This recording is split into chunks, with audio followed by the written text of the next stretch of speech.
What's up, guys? Welcome back to episode 44 of Sweat Equity. Super excited about this one. Fall is upon us. Football is upon us. It's episode 44. That's Pistol Pete's number. I know you probably didn't know that because you're not a real sports fan. You just Googled that. If we look at your recent history, it says it's going to be what professional athletes are. Number 44. No, dude. I also know that George Gervin and Reggie Jackson wore that number. All players that just before this you were going, this person's 44. This person's 44. Wow, what a number. Anyways, super excited about this one. We just got done doing a lot of different brand reviews and listener submissions, kind of growth playbooks, but going to get back to a little more of the exploratory things that we've been thinking about recently. What do you got today? So I'm going to be talking about this brand, Trikko. And the biggest thing to pay attention to them is how well they create brand content for their apparel brand. And they've built an entire, I think 7, probably potentially close to 8 figures streetwear brand all on the back end of TikTok. The crazy thing to me is he's gotten his account banned or shut down 4 times at this point. And every single time he's been able to grow back to 100,000 to 300,000 followers. But some of the things that he does on the organic content side, pretty fascinating because it's so different than other kind of brands. It kind of reminds me of that brand that you talked about, the German brand. What is it? Der Schutz. Yeah, Der Schutz. Yeah. Similar styles. They're a little more founder led. Like this guy Moab, I think, or it's Mode or Moab. It's Right. Mode. Yeah. He's the face of it, but at the same time not the face of it because he never shows his face. So, but gonna be talking about that, and then how I think they have the right strategy for what you should pin to your profile.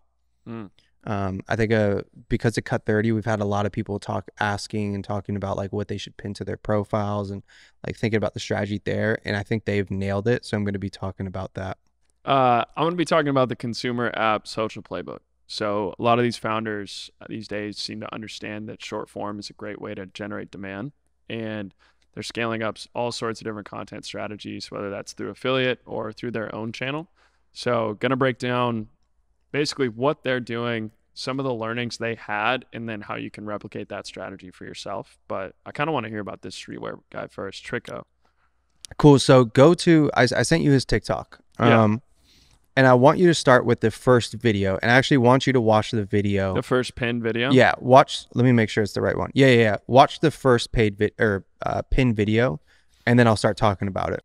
Hi, my name is Mode, and here's some reasons why you should not trust my brand. I don't show my face, even though I'm the face of the game. This ain't really my voice, And this one ain't my voice either. my brand website is closed. You need to join the wait list by giving me your name and your email, or you will not access the website. We don't have a schedule for drops. It's whenever I feel like it, and there's not really much info about what's dropping.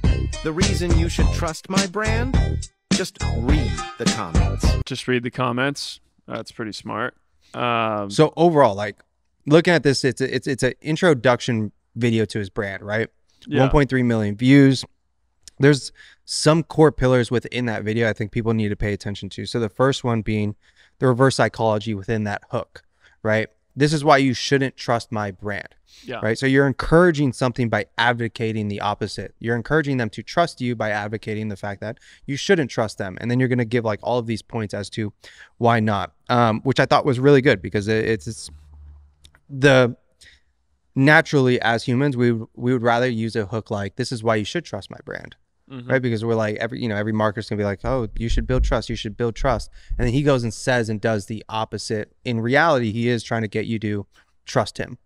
I thought then, we talked about this on the last pod episode about acknowledging the obvious and being able to tackle objections before somebody, brings it up. And I think that's what he did here by stating specific things, right? When, if I made that video and then I never addressed that you'll never see my face, most people probably wouldn't trust me, right? But his next 3 bullet points is that he's addressing the obvious and acknowledging the things that and the reasons why people wouldn't trust him, right? Being a faceless account, not using his actual voice.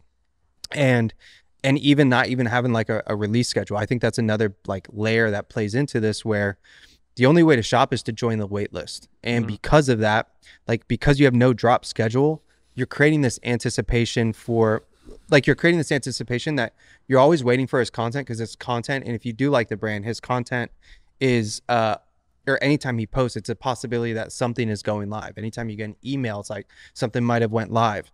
So because of that, he's naturally going to have like a higher engagement rate and open rate, which I think is super interesting, because his audience and his fans are always going to be on their heels. He creates, right? Yeah, he's creating like a bias for action by starving people of that information.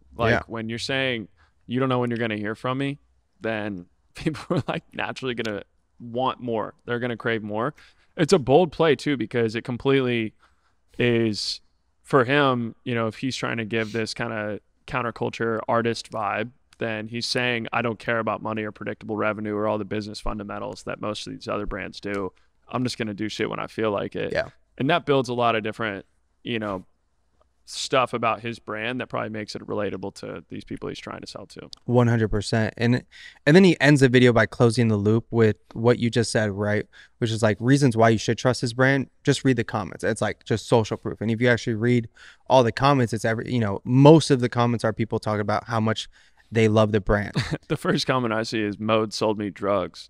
Or I wore Trikko to school and got bullied. I mean, that would also be a hilarious. It's a brilliant engagement tactic, right? Like he marries the CTA at the end of the video with the caption is read the comments, then click the link in my bio to still see if you're still able to join the wait list. You know, he's flexing it. He's saying he's got it like that. Yeah. And so overall, like to tie this back to the main theme of what you should pin to your post, or what you should pin to your feed. This is a great video because it's a brand introduction and like an introduction to the founder, but it's done in such a way that it feels like such a good piece of organic content. Reason I even bring that up is like, right, with Cut 30, we have all these people going through it right now. And after the first week, you know, we're trying to get people to create like top of funnel content, and we give people certain tracks and examples that they should be creating based off whatever track they're going down. The problem we faced and the thing that we noticed was everybody wanted it instantly, especially when you're talking to a brand founder or a marketer or whatever. They instantly want to start making content about about their product and trying to like make it go viral and them introducing the product. And it's like, they're not at that skill level yet where you could do something like Trikko, where you're talking about the brand and it has the potential to go viral because you're doing so many different things. Right? Like you're introducing so many different layers to the video. If you watch Trikko's video, within the first 5 seconds, there's 4 different clips, right? And there's so many visual hooks that just keep you looped into it. And it's things like not relevant to the brand, right? Him swinging around a baseball bat, him going towards the camera, like all of these different layers. But the key to this, and I'll always stress this, is like you can't make your organic content feel like ads, especially if you're just starting now to make content. And like that's the problem we're noticing with so many people. It's like as soon as they pick up a camera and they want to talk about the product, it's going to feel like an ad. Then video number 2, and I'm going to send you this link. I want you to watch it as well. Today someone asked me, what's the target audience for Trikko? I said, Trikko is for the doers, the hustlers, and the dreamers who refuse to settle for mediocrity. We're here to remind you that you are capable of achieving greatness and to inspire you to take action towards your goals. We want to be a source of motivation and inspiration, not just through our clothes, but through the community we've built. A community of individuals who are all about making things happen, creating opportunities, and defying expectations. So if you're ready to be a game changer to show the world what you're made of, then join us. If not, just keep scrolling and forget about us. One call out there is just the power of a trending audio for making it seem like you belong on the platform. Like so many brands feel so stale because they're searching for like non-copyrighted music, and like that audio is like very popular on TikTok. Like it's behind a lot of like montages and like different sort of compilations that make people feel some type of way. And so to use the audio was really smart.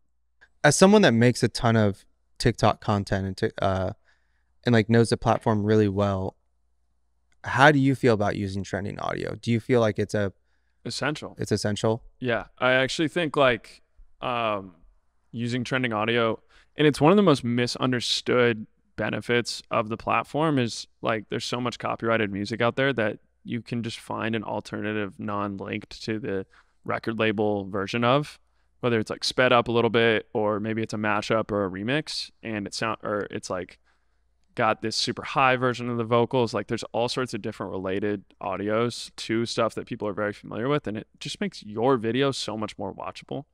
Like you're using a proven audio. Like say it's like the other day Katy Perry went super viral on TikTok for whatever reason, I don't know, but people were like, Katy Perry used to have bangers, and there was all sorts, like you don't have to attach the official Katy Perry sound to use, for Teenage Dream. Like you can use a sped up version of it and it still sounds as catchy, as the other version. And I think it's incredibly powerful. Like it makes your video so much more watchable. Where do you go to find things like that? Like, are you searching within TikTok? Are you saving? How do you have your team do it?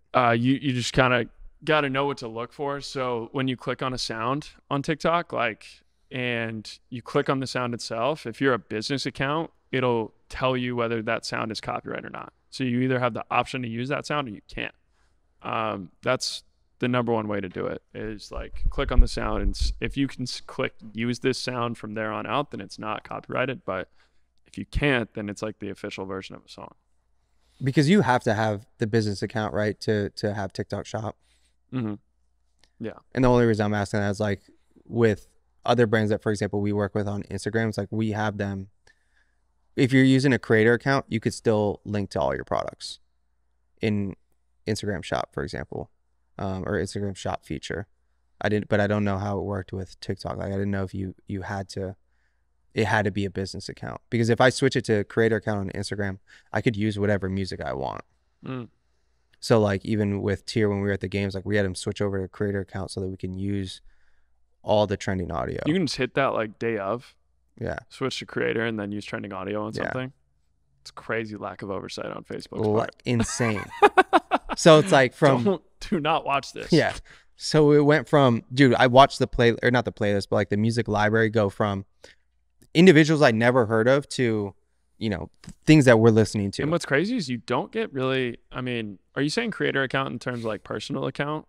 Like going from like business to personal account, or is there a different designation called creator account? It's called creator account. So that's where you still get the analytics. You're just not regulated like a business. There was only one feature that I forgot what it was that it removed. That was, you just couldn't schedule posts ahead of time. Nobody schedules posts. Yeah, nobody. Everything's done in app. You know what I mean? Schedule, but I don't know. I don't. I have a theory that it works against you. I've done this on Twitter. I wrote a thread about Tesla, the same thread twice. I did it once through Typefully or one of those tools. Yeah. Right. And it's flopped the next day. Or so I deleted it. The next day I reposted it and went mega viral, but I just did it in app. Yeah. Since then, I've never used any of those tools. I believe it. So going back to the video and pin post number 2 from Trikko, when I think about this video and I think about what he's trying to do, is he's trying to resonate with his core audience by saying like, somebody asked me what our target demographic is. It's this, and this, right? Like he's saying it's the doers, the game changers, etc. But again, he's doing it in this way that it's completely narrative, that he's not talking about the product. He's not being like, we made the product for the game changers. Like he's literally just going to the things that do motivate you and they do inspire you and they make you feel like you're part of a community. So he's like turning this idea of a target demographic being, hey, we're trying to be a magnet for the people that want to be part of this larger community naturally. And so he's using the video as the bridge. And so again, if we're looking at pin post number 1, and pin post number 1 is a brand introduction, number 2 is you specifying on like who should be a part of this brand, right? So the first thing is like, hey, here's everything about us and about me and like what to expect from us. Part 2 is, all right, who are the people that should follow this, that should buy from us, that should be a part of our entire story. And I'm going to send you now the 3rd video so you can watch that as well. Let me tell you how I turned the worst events on my journey into the best opportunities for success. It all started when Trikko's Instagram got taken down, wiping out 160,000 followers overnight. It hit me hard, but I didn't let it break me. Instead, I shifted my focus to TikTok and reached millions of people within just a few months. Then guess what? Boohoo shamelessly copied our patchwork hoodies. But you know what I did? I didn't let them get away with it. I made a diss video that went viral, racking up over 1 million views. To top it off, I dropped a tee that boldly said, "F the industry," and it turned out to be our most successful drop ever. And just when things seemed to be going great, disaster struck again. I lost every single Trikko TikTok account, including 350,000 followers. It was a gut punch, but I refused to give up. Instead, I took over the streets of Paris and made a statement that couldn't be ignored. Our waitlist grew even more than before, proving that you can't stop a movement. I want you to remember this. Setbacks shouldn't discourage you. They should fuel your motivation. I did it, and you can too. Great video. One thing I'll say is the dude knows how to tell stories. He's a great storyteller. He's a little dramatic. But I think that's the point, right? Like the idea is, well, imagine losing an account with 160,000 followers. For sure. And it's your brand account. Yeah, 100%. You'd be livid. I'm confused why he lost him. I mean, which is probably smart of him to not include, because I'm like, why? Was it the industry? Yeah. Was it Boohoo, man? Yeah. I do wonder it's because villains. like he kind of goes after people. For sure. Like they kind of have like that reckless attitude. But what I like about this, again, if we go back to the pin post, that video number 3 is the Genesis story. So when we look at the 3 things he pins to his profile, it is the introduction to the brand. You're then saying who it's for. Then you show how you embody it, right? In video number 2, he's like, this is for the doers, the people that fall down and essentially get up, right? And then the next video is him showing, hey, this is how it all happened to me, right? And so one, I just think that's a great formula for pinning your pin posts, because the thing is, and I look at my data for this specifically, and right now, actually, if I looked at my pin posts, I just have like my 3 probably most viral-ish posts like as my pin post. I actually think that's bad. I don't think that's the right thing for me to do. Mm-hmm. I should have the 3 things that if you listen to them, if you viewed them, you'd get all the information about me, that what we're building, why it's important to you, what we're trying to solve for. You get everything that essentially pulls you into our ecosystem, or gives you all the points that needed to pull you into our ecosystem. Because like when people click through from a video to your profile, they're essentially asking to be convinced, right? They're literally curious, asking, hey, convince me that you're worth following. And so it's your job, and in this case, your pin post job, to make it very easy for them to say yes. And so when I think about this and how a brand should navigate this, I think the Trikko playbook or essentially just what they're doing, like their little checklist of introduce your brand. But when you introduce your brand, do it again in a way where you're not selling.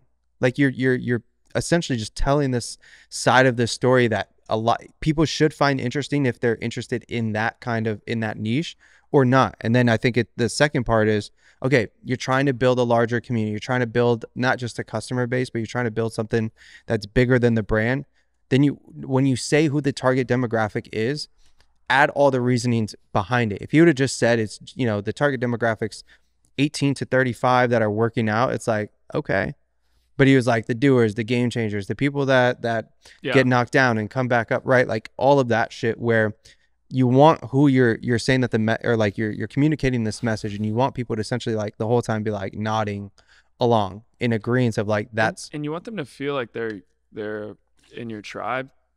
Like above all else, he's telling this rebellious story that probably resonates with a lot of people who also went through some sort of exactly. Like, they got put down by the authority, whatever that may be. Like everyone's got a story to themselves of where, some sort of, maybe it's like coach cutting you from the team and you're like, I'm going to keep grinding and like, come back next 100%. Year harder. Like even something, as tangential as that, like it still resonates, it's a story that kind of transcends like the brand itself, which is exactly what I'm sure he's going for. Yeah, and he's making himself relatable to a lot of young dudes. I mean, I would imagine that that's like what he's trying to do is just build kind of like a cult-like following that 100%. Supports all the drops. I mean, that's what the waitlist, everything like that. Then the third video is, you know, if you're talking about who you're for and what you stand for, show and tell your story and how you embody that. Like, you have to, if you are going to be the face of something, or every cult, whatever, needs its own leader, like you have to be and show that you're the leader of that and you're embodying it as well. Two other things that I'm going to touch on fast is, the first one is pay attention to how many visual hooks he uses and in all of his videos. And so if you watch start stop, it's a lot of start stop. Yeah. Like he start stops a lot of the audio.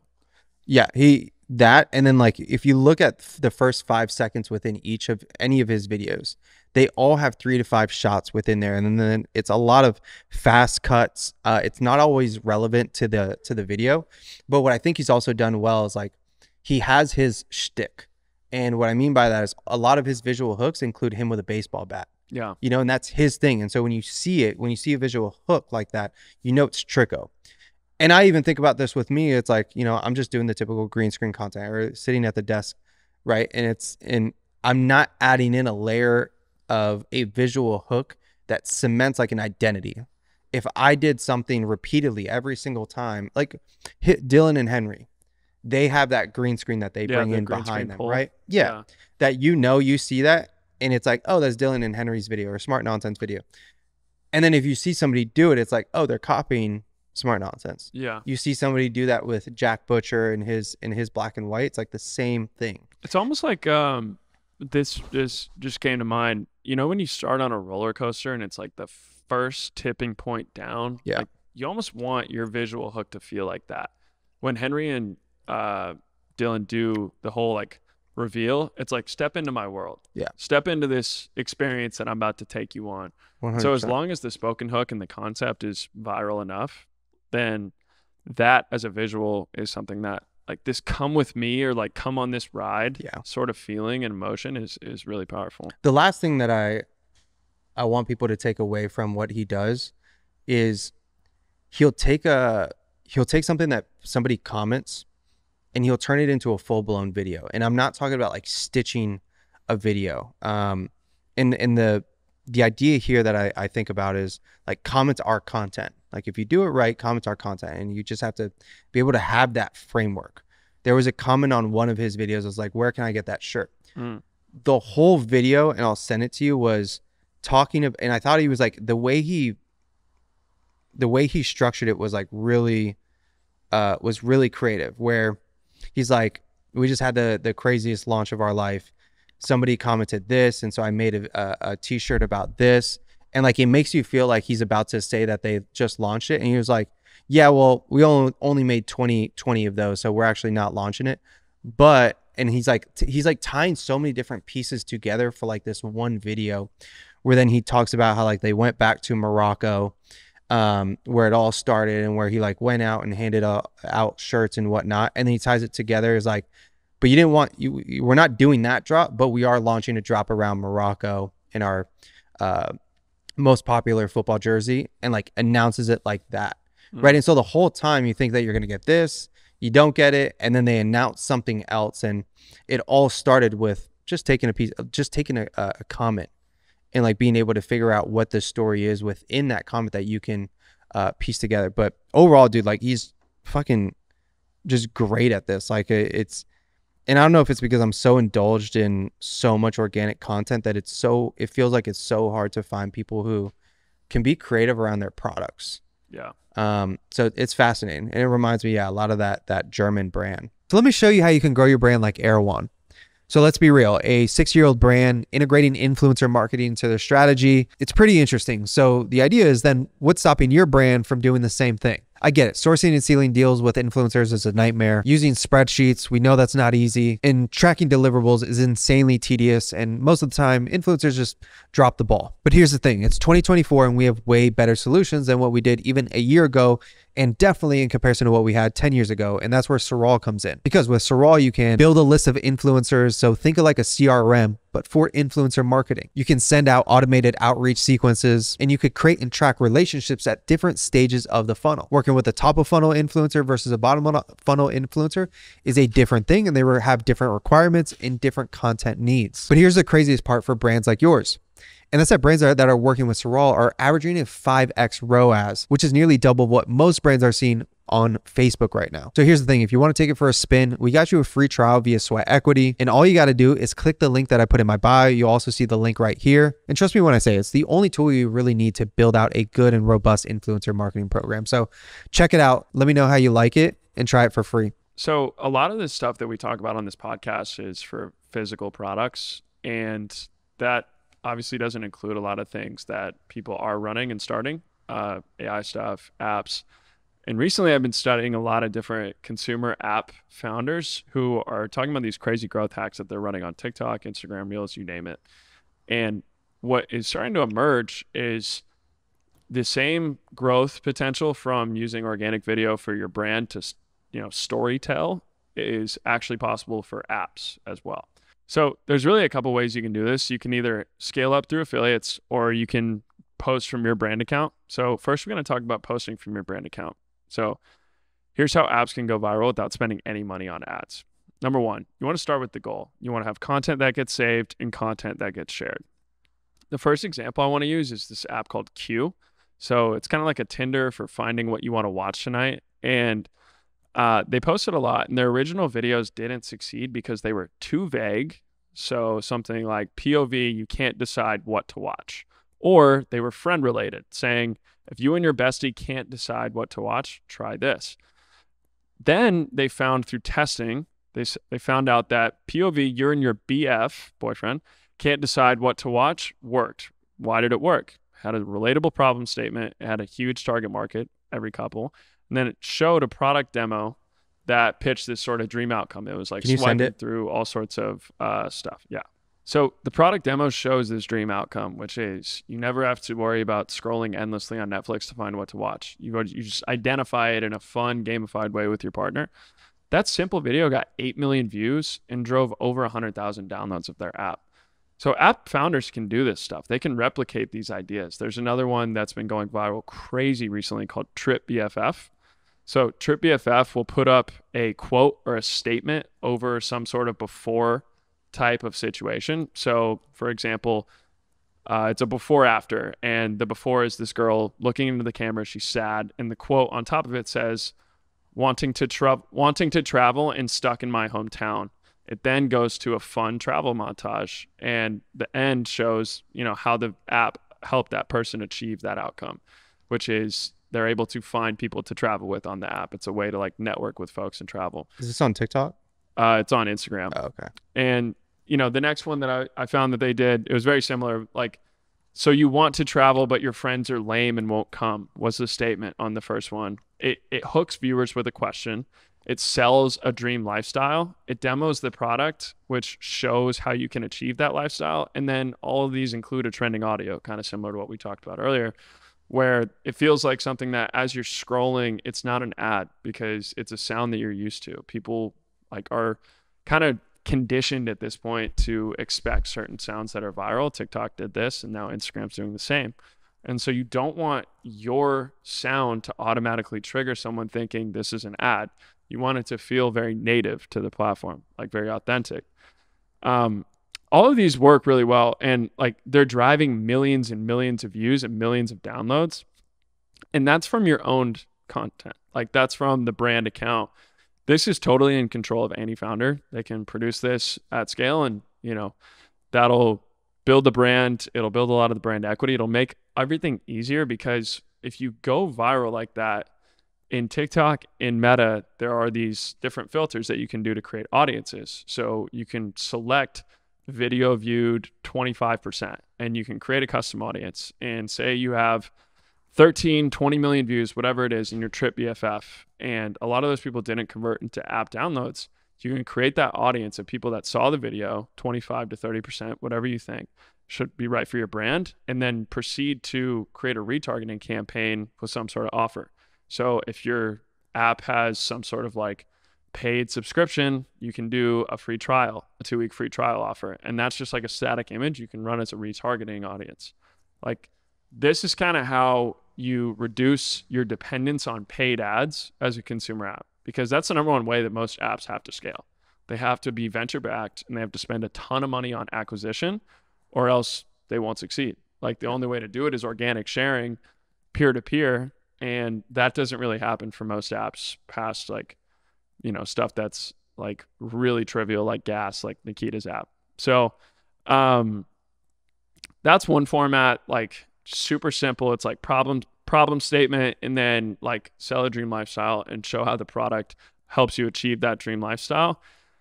There was another one like that. There were a few others that we can kind of like include in the comments, but above all else, like think about how much money you have to spend on acquisition for as any brand. Like if you can cut that budget in half and just focus all on content, you're making people want to work with you or want your app rather than like forcing them to download it. And it's just a different interaction.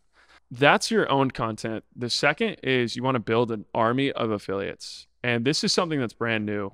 It has not existed before. TikTok kind of enabled it. And this new generation is so tech savvy that these businesses even exist. But like there's all these discords of 18 to 24-year-olds that are TikTok creators that are getting trained on how to go viral. They're accustomed to posting daily. And what is the easiest format to produce thousands of pieces of content? It's slideshows or carousels right now. So that's not even something where someone has to put their face on the screen. They can just put 6 pictures with some text on there and have people swipe through with a trending audio, and it'll get shared. It has the same opportunity as a short form video because it shows up on Instagram Reels now. It shows up on TikTok's For You page. So you don't even have to go through the process of making sure that these visuals, these videos that you're making are compelling. You don't have to have someone on camera speaking in, being convincing. Like, so, easiest format to produce thousands of pieces of content, slideshows and carousels. Here's how you do it. So the first image is you're going to foreshadow what the rest of the slideshow is going to be about. You want to include some power words. You want to include, must see or must have fall fashion fits for men or something like that. Like include a power word that captures someone's attention and helps them realize like, okay, this is exactly what I'm about to watch. This is exactly what I'm going to get on the swipe. Or you want the first one to have a statement that people might disagree with or that people might feel deep in their side. So like this one that's doing a great job is it's a gym product or it's a fitness tracker. And so the first is remember it's okay to skip the gym today. That's the first slide for all of these different affiliates that they're creating. Okay. And they say, remember it's okay to skip the gym today. You swipe. And then the second one says, if you want to remain the same. And so on that second slide, it's like a screenshot of like the app's tracking, and it shows like the impact over time of working out. It's like your max was 135, now it's 185, whatever. So, the first is a statement that feels specific, unique, and relatable. And then the next slides contradict that statement and also pitch this dream outcome, which in this case would be improvement in the gym, improved fitness levels. The last thing, the last example I want to use is it's this app called Flow. So Flow is a menstruation cycle tracker, and the first slide is never had a what ? With like a trending audio, and then the second one is never had a bitch like me in your life, and then it shows the period tracker on a calendar. So it just shows a screenshot of the app. This is 2 images. So again, the big trick here is you have to scale up with volume. You have to have a ton of kids posting this stuff at all times. Where do you find them? There's various Discord communities where they'll do this for $500 a month, post 30 videos, post every day. So, it's your job to find your angle, brief that out, and then hire these kids, scale up your content output. But if you're going to go spend $5,000, if you're going to go spend $10,000 on ads, I actually think this is a great alternative, is building some sort of affiliate army who's heavily incentivized towards views, downloads, whatever it is. Link in bio is maybe the way to track that, or just straight up impressions. But you got to be careful there because a lot of them will game the system. But this is a great alternative to paid ads, and it's a great way to, go viral and get your name out there. How many affiliates are brands like leveraging for something like this? For example, this person, user 4738, like shares this one video with 3.5 million views pushing Flow period tracker. Yeah. Like, how many affiliates? I would say routinely people will have, a standard engagement could be like $5,000 and you get 10 affiliates post daily for you. Or 10,000 is 20, so on and so forth. And you can even, I mean, depending on the community that you go to and the track record of the creator, you can get more. Like a lot of the way that these things work is there's like different levels that the creator's at based on their, performance and step in the coaching program, whatever it is. And so that'll impact the different, expenditures that you got to put on these creators. All their shit's whitelisted too. Like you could whitelist all their content. Is that baked into it? Yeah, there you can own the content. If you're working with 10 creators like this, curious on like what have you seen, even impressions wise, whatever, downloads wise, like how's it, or have you been, I know you use affiliates a lot for the brands you guys are working with. Are you doing similar things like this? I would say that yes, in my experience. So if you get 10 people posting every day, then that's 300 videos a month. Your top, I mean, maybe if you hit 1% going viral, then you did a great job. Like you want to get maybe 1 million, 2 million views out of that $5,000, but that's a great CPM. The challenge is there's no targeting involved. And so you're not necessarily capturing what on that 1 million views you would from an ads budget. But at the same time, with a lot of these apps, and so that's why the affiliate thing is interesting. I actually think owning your content strategy so that you are in control of reproducing, tweaking, and iterating it is probably a better route. But yeah, I mean, anywhere from 500,000 to 10 million views. It just depends on the engagement. One thing I've been noticing, it goes back to, what is this app? Something BFF, Trip BFF. Looking at, and they're easier because of what kind of product they are. But I think a good example to actually relay what I'm going to say is if you look at Trip BFF's first post, their pin post on Instagram, it's like a Canva template. It's like social media for solo travelers now live. Mm-hmm. Then you look at the rest of their content. And this is something I've been noticing a lot is the content that's performing very well on brand accounts. It's all about embodying a lifestyle, and the product is part of it. And I know we talk about Represent and we talk about Cadence and all those brands, but the reason that these brands are able to create like these cult like communities and audiences is because the product is just like part of the lifestyle. Mm-hmm. Right. But even when they think about creating product shots or product content or things that are like quote unquote bottom of the funnel, it's all integrated into the lifestyle that somebody's like, it's basically taking their mood board, like their dream mood board, and bringing it to life through your content. Right. We were just talking with blenders yesterday, and it is that idea of like, look, they have stores in San Diego, Austin, and I think Delray, Florida.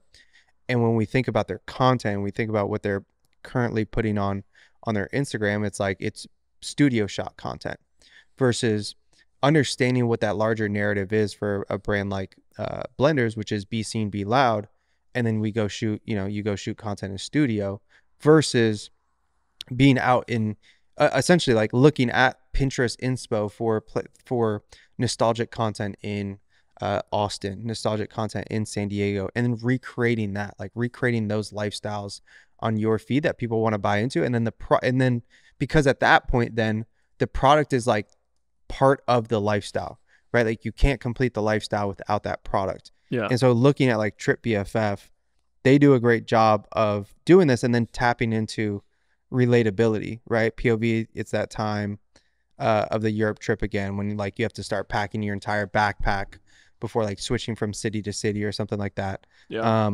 So yeah, I mean, overall, like this, I really like this account. It's just the Trip BFF you want the one. product to be a vehicle for people to achieve the lifestyle. Yeah, it's something that's seamless about it. Like it doesn't feel forced. It's actually just like a tool in their toolbox. And not to beat a dead horse, but like these brands start first principles by understanding their target audience. Like Trip BFF, the founder is a girl who was a digital nomad. And so like all of these statements are something that someone would actually say in a conversation, a peer-to-peer conversation. So it's not like they're reinventing the wheel here with concepts. It's actually just using what their target audience, which is very clear from the app. It's girls that want to travel. And they're using what those people say as questions and then demonstrating immediately thereafter with a demo of the product how it solves that question and how it answers that question in an easy way, right? It's always simple. It's just an app. It's free. So yeah, I mean, the first thing you got to do is just understand what people want. Yeah. And if you're making something for a group, you should probably know that. Would highly recommend. But yeah, if you enjoyed the episode, as always, leave a review. Helps us a million. Comment anything that you want to see. We've gotten a ton of new submissions for brands to do growth free game on. So we'll definitely have an episode like that soon. But otherwise, we'll catch y'all next week.